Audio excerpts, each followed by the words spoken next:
j'ai découvert l'engagement profond des travailleurs du secteur public à rendre service.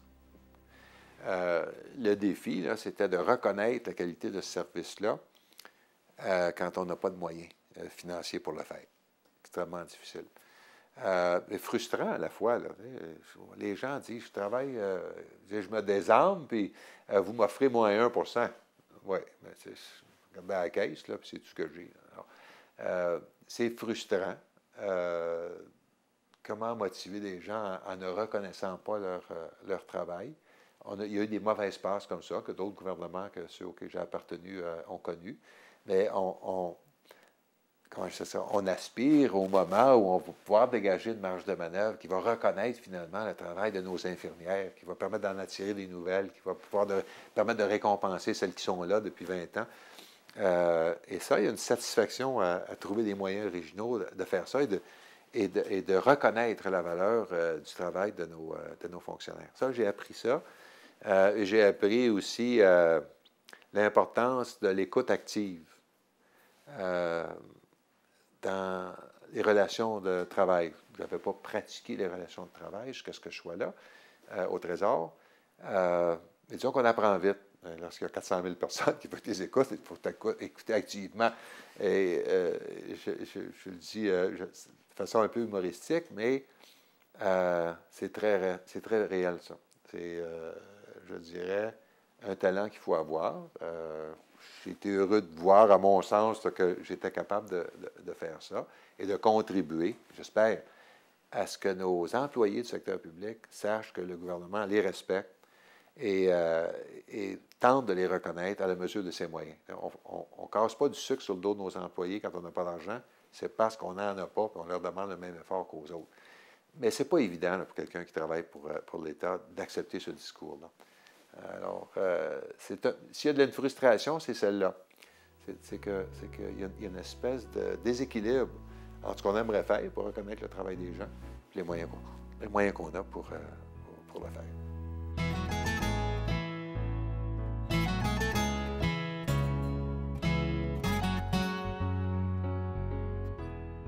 Et lorsque il y a une succession qui s'ouvre, c'est là qu'on s'engage. On ne s'engage pas avant, on ne s'engage pas après, on s'engage au moment où elle s'ouvre, dans les circonstances qui nous sont offertes, quelles que soient les perspectives. Alors, d'avoir pendant quand même presque un an, là, pendant 5 ans, d'avoir été chef de mon parti quand même, là, 4 ans et demi, et d'avoir pu être, je dirais, à la direction de l'État pendant à peu près une année, en 1994, avec des collègues qui étaient dans le même bateau. Là. On était tous en élection, dans l'électoral, après la fin d'un deuxième mandat, etc. Et les gens étaient là. Il y a des nouveaux candidats qui sont manifestés un peu partout, etc. Alors, c'est le même enthousiasme, dans le fond, et on dit, bien là, c'est à notre tour, on va passer à travers. C'est sûr qu'il n'y a pas beaucoup de temps pour faire, je dirais, même, on peut commencer poser des gestes, mais la réalisation, l'exécution et le fruit, etc., l'atteinte de l'objectif, c'est au-delà. Là. Comme je l'ai souvent dit, c'est le temps qui manque toujours en politique. Mais on pense qu'on va faire la meilleure campagne possible, qu'on a quelque chose à offrir et qu'on va pouvoir avoir un autre mandat pour compléter ce qu'on commence cette année-là.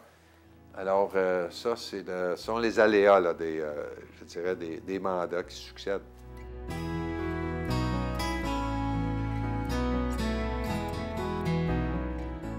C'est entendu qu'en 1994, on ne peut pas faire tout un programme de gouvernement et en montrer les bienfaits en quelques mois. Et quiconque, incidemment, aurait vu en janvier que certains des collègues annonçaient leur démission, d'autres partaient le 7, 8, 9 janvier 1994. Ça déclenchait, je dirais, un chronomètre ça, qui arrivait à une élection partielle obligatoire qu'on n'aurait jamais pensé que j'aurais déclaré dans les tout derniers mois d'un gouvernement. Alors, disons que la date de début septembre, là, ça s'imposait presque d'elle-même dès le mois de janvier, pour ceux qui auraient regardé ça de proche. J'invite maintenant M. le Premier ministre à prononcer le discours d'ouverture de cette 3e session de la 34e législature. Monsieur le Premier ministre.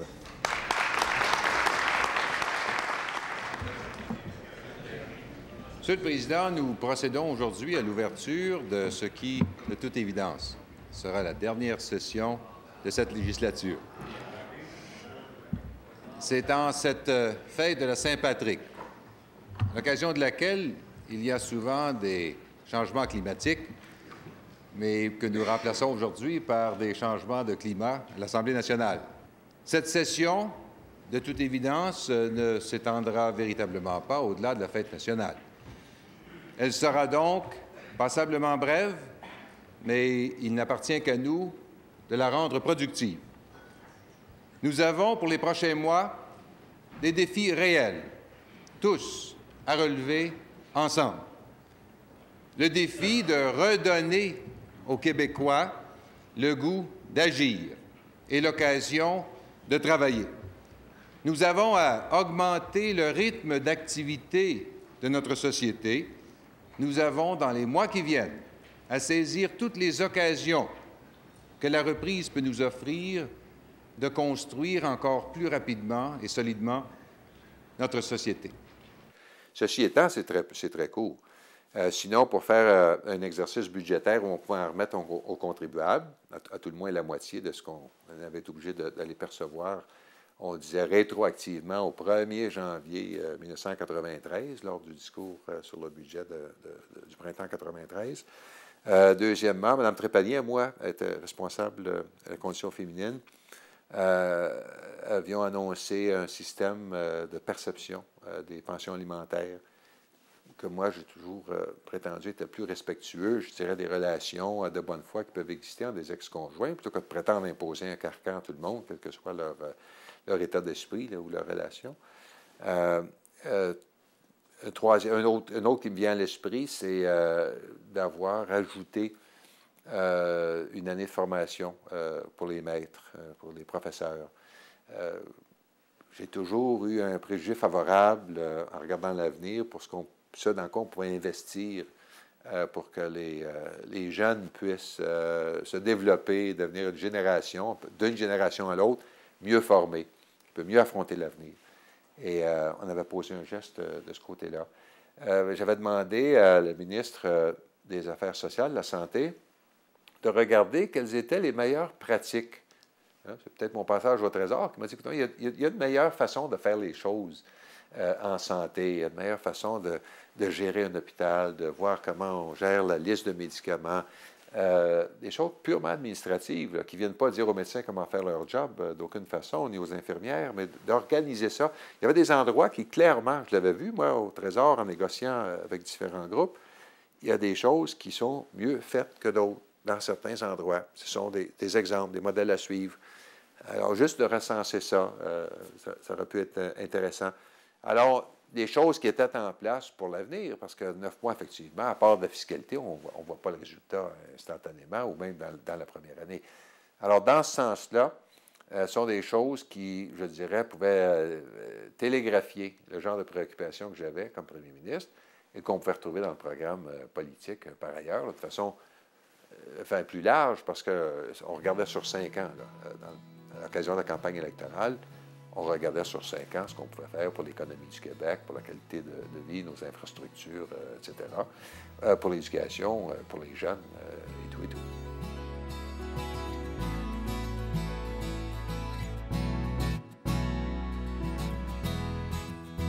Un changement de gouvernement crée des remous de toute façon du côté qui perd le pouvoir, ça c'est entendu. D'abord, il y a moins de monde qu'il y en avait, par définition. Il y a des déceptions, etc. On fait des post-mortem et tout ce que vous voulez. Mais ça aussi, là, ça fait partie de la politique. Il faut s'y attendre. Il faut ressouder l'équipe autour d'autres objectifs qui sont ceux-là beaucoup plus à long terme que d'exécuter, enfin, que le prochain budget, que la prochaine discours inaugural, etc. On a moins de moyens de réaliser des objectifs pour le Québec, pour notre parti politique, etc. Alors, ça prend un peu plus de patience et longueur de temps, de conviction, de solidité, etc. Il faut en même temps décoder là, ce qu'il faut changer à l'interne, le cas échéant, répartir les responsabilités différemment, continuer à respecter les militants, garder un contact avec eux, ce que j'ai toujours fait. Puis j'ai plus que 80 en 97 au Congrès, plus que 80 d'appui de mes collègues dans un vote de confiance, mes collègues des militants, etc., puis les députés et tout le monde. Alors dans l'opposition, etc., 80 de soutien de nos troupes, là, on ne peut pas se plaindre vraiment. Mais il y en a qui cherchent, se demandent c'est qui le 20 il y en a qui peuvent le regarder comme ça, mais ce n'est pas mon point de vue.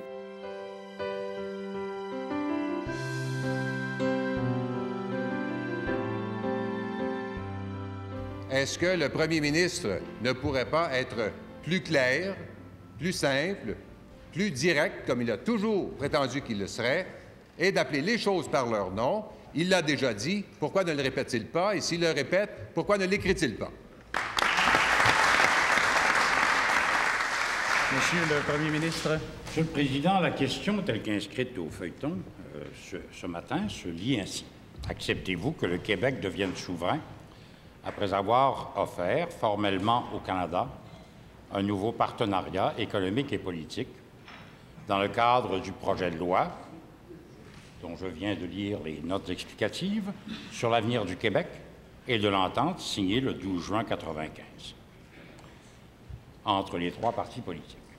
Je dirais qu'on ne choisit pas ses amis quand c'est rendu comme ça. C'est comme ça. Quels sont les aménagements auxquels il faudrait songer? Là, ça, c'est un autre débat. Mais c'est entendu qu'il y a des gens... Encore une fois, quand on polarise le débat, on perd la capacité d'être subtil, hein, et d'aménager des nuances, etc. C'est oui ou c'est non. Alors, il y a beaucoup de raisons d'être pour le oui ou pour le non, et d'homogénéiser ça dans un programme qui se tient, etc., de part et d'autre, c'est un peu difficile pour les chefs. Il faut vraiment composer, non pas avec un tiers ou un quatrième ou un cinquième parti là, qui a ses choses à dire, puis lui, c'est pas un oui, c'est un oui mais, puis non peut-être, puis non peut-être bien. C'est blanc ou noir, là. Et tu es obligé de composer avec des gens qui partagent pas nécessairement le contexte politique qui amène quelqu'un en politique, son programme électoral, son parti auquel il appartient depuis longtemps. Il y a des gens qui se greffent à tout ça, qui n'ont rien à voir avec le parti principal là, qui est le porte-étendard d'un côté ou de l'autre. Alors, c'est pas si naturel que ça.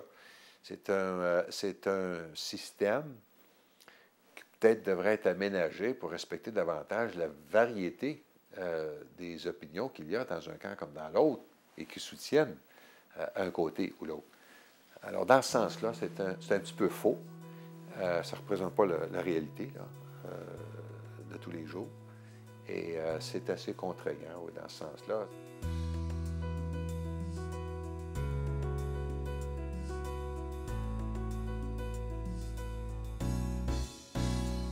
Dans une lutte politique normale, là, quand il y a des grosses distinctions, même dans la poursuite du même objectif, bon, ben, grosse distinction, ça devient assez gros qu'on fonde un autre parti, puis un autre, puis un autre, puis un autre, etc. Puis là, c'est assez clair où loge tout le monde. Mais quand il y a des éléments épars, littéralement, là, avec des grosses distinctions, à la limite des divergences, dans un camp ou dans l'autre, qui s'unissent en dessous d'un parapluie, c'est ça que je dis, c'est un peu... ça peut être une distraction, ça peut être éreintant, là, ça prend beaucoup de temps.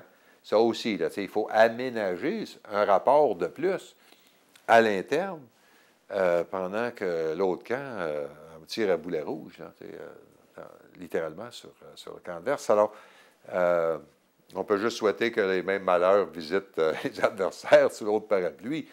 Mais je suis sûr qu'il y en a, eux autres aussi, de leur malheur. C'est vrai pour les deux. C'est une lutte d'équipe. Hein? Vraiment, là, c'est une lutte d'équipe comme telle. Est-ce que les gens du camp du oui là, ont bien partagé entre eux le discrédit de la défaite, là, ou le blanc pour la défaite? Il y a toutes sortes de raisons. Il y a beaucoup de raisons d'avoir gagné. Il y a beaucoup de raisons de ne pas avoir mieux fait. C'est vrai des deux côtés. Alors, dans ce sens-là, ça demeure très collégial. Le régime impose, je dirais, un cadre, notamment pour les activités de financement. Et ça, on comprend ça. Mais de passer, d'homogénéiser je dirais, une idée qui a beaucoup de formes d'expression. Hein. Homogénéiser l'expression, sous prétexte qu'il faut faire attention, avec raison, au déséquilibre financier, et donc contrôler les dépenses électorales et référendaires. C'est un pas, là, il y a un pas entre les deux qui a été franchi facilement, je pense, là, par ceux qui ont imaginé le système, qui ne laisse pas assez de place à la diversité d'opinion, au soutien d'une cause ou d'une autre. Je ne suis pas en train de plaider qu'il faudrait oui, non, peut-être, aucune des précédentes, puis on verra plus tard, tu sais, 5 choix. C'est pas comme ça que ça marche. Mais que dans chaque camp, là, il y a de la place pour la diversité, puis qu'on le permette, autrement qu'avec des parapluies comme ça.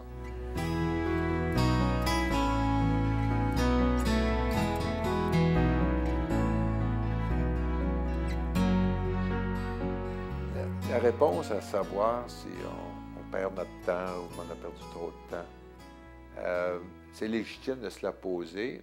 La question est de savoir combien de temps voulons-nous perdre parce qu'on est pris avec cette question-là. La situation de minoritaire en Amérique du Nord et au Canada, majoritaire au Québec, pose des défis réels là, de savoir comment on organise notre présence en Amérique du Nord avec nos concitoyens canadiens. À partir de là, on s'en va ou on reste avec eux et on aménage ça comment. Et ça demeure complexe. Veut pas, c'est très, très complexe. Il faut s'en préoccuper. Ma crainte a toujours été de mettre ça comme, je dirais, l'enjeu dont il faut toujours discuter, plutôt que de dire « tenons-en compte ». On peut poursuivre des politiques de développement économique, peu importe le régime politique, là, vraiment.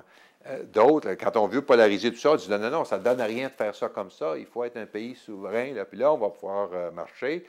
L'alternative, là, celle que j'ai toujours plaidé, c'est qu'on est mieux de faire partie d'un grand ensemble, puis là, on va pouvoir marcher aussi. Là. Et dans ce sens-là, c'est qu'on veut finalement tous que ça marche. On se distingue, et les partis politiques au Québec depuis une trentaine d'années se distinguent par le moyen, là, opposés l'un à l'autre, de réaliser des objectifs qu'on partage tous, là, que les gens soient plus riches, que les services soient meilleurs et qu'on ait une voie internationale, tout ce que vous voulez, tout ce qu'on veut. Mais il faut faire attention que ça ne prenne pas toute la place. C'est ça le défi de faire de la politique au Québec, c'est de tenir compte de la question nationale, mais de ne pas lui donner toute la place à chaque fois, comme la clé de voûte de toutes les décisions qu'on est censé prendre dans l'intérêt de nos concitoyens.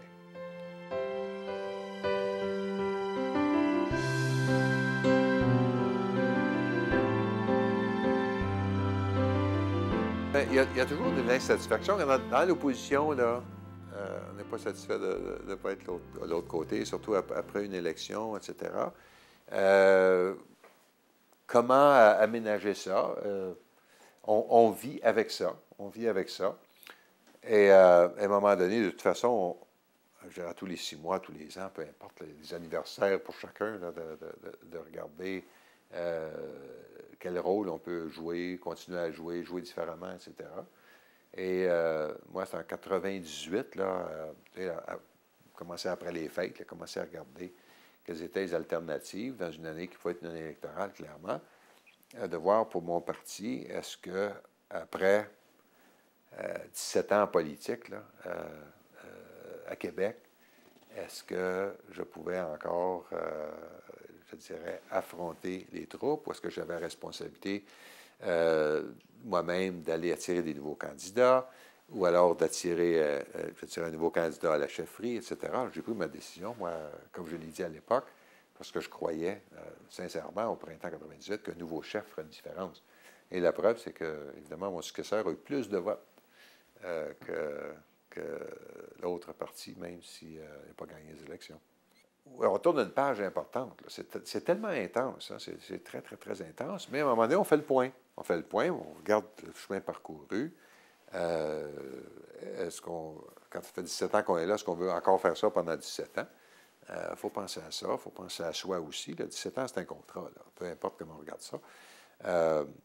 Avec la chance extraordinaire d'avoir passé la moitié du temps dans l'opposition, la moitié du temps au pouvoir, premier ministre en 1994, des ministères importants, avoir partagé je dirais, les décisions avec des gens extraordinaires, travailler avec des gens de très grande qualité, visiter tous les coins du Québec. Expérience humaine, professionnelle, émotive, sans pareil. Je l'ai connu. Bon. Là, alors, ce que j'en ai conclu à ce moment-là, c'est que j'avais fait le plein de ça. Que je ne pensais pas que pour mon parti, je pensais pour mon parti que l'alternative, c'était qu'un nouveau chef aurait des chances de faire mieux que moi la prochaine fois.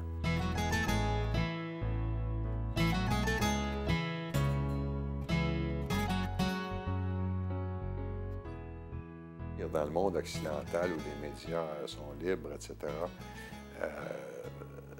le superficiel, la perception, première impression compte énormément, mais on s'aperçoit que c'est la même chose partout. Dans les pays où la presse est contrôlée, c'est ce que les gouvernements en place essaient de faire passer. Hein. Ils essaient de faire passer l'impression, de faire passer de façon immédiate là, que c'est donc une bonne décision ce qu'ils viennent de faire, puis que ces gens-là sont donc des génies, etc. Ça aussi, c'est superficiel pour le citoyen. Ce n'est pas la vérité. Sauf que des pays contrôlent ce que les citoyens voient. Et dans nos démocraties, évidemment, là, c'est la multitude des médias qui se chargent de le faire et là, le citoyen doit se démêler là-dedans. Alors, il y a un effort à faire maintenant en politique, dans les pays occidentaux, de comprendre ce mécanisme-là par lequel les citoyens se font une idée. Et il faut composer avec ça. Il faut composer avec ça. Ce n'était pas le cas. Moi, je suis encore assez vieux pour l'avoir vu différemment, des campagnes ou de village en village, avec des cartables noirs. On récitait des chiffres sur les investissements en matière d'électrification rurale d'un village à l'autre. Il y avait des assemblées contradictoires. Les gens étaient nombreux, beau temps, mauvais temps, à venir écouter des discours électoraux là, en personne. Contact assez direct, il n'y avait pas de filtre. Hein? Alors, les gens se faisaient une opinion là-dessus, sur la foi de ce qu'ils entendaient, ce qu'ils voyaient eux-mêmes, au premier degré. Là, c'est un peu plus diffus. Et il faut, en politique, si on veut faire passer le message, se préoccuper de la façon dont il passe. Ça m'apparaît légitime, moi. On est prêt avec ça. Des gens qui ça rebute, ils disent non, jamais je vais faire ce compromis-là. Alors, bienvenue. Obscur vestiaire pour ces gens-là, leur message ne sera pas entendu. Il faut donc tenir compte de ces façons modernes, nouvelles, obligatoires, je dirais circonstancielles aussi, de faire passer le message. Ce qui va toujours passer de toute façon, c'est la sincérité, l'intégrité, la compétence, la capacité de s'entourer de gens qui sont forts, qui sont soucieux du bien public, qui veulent bien faire, qui ne perdent pas leur temps, qui ne gaspillent pas l'argent des contribuables. Ça paraît. Hein? Image, pas image, là, pub, pas pub. En bout de course, on ne peut pas être élu en n'ayant pas ces valeurs-là comme telles.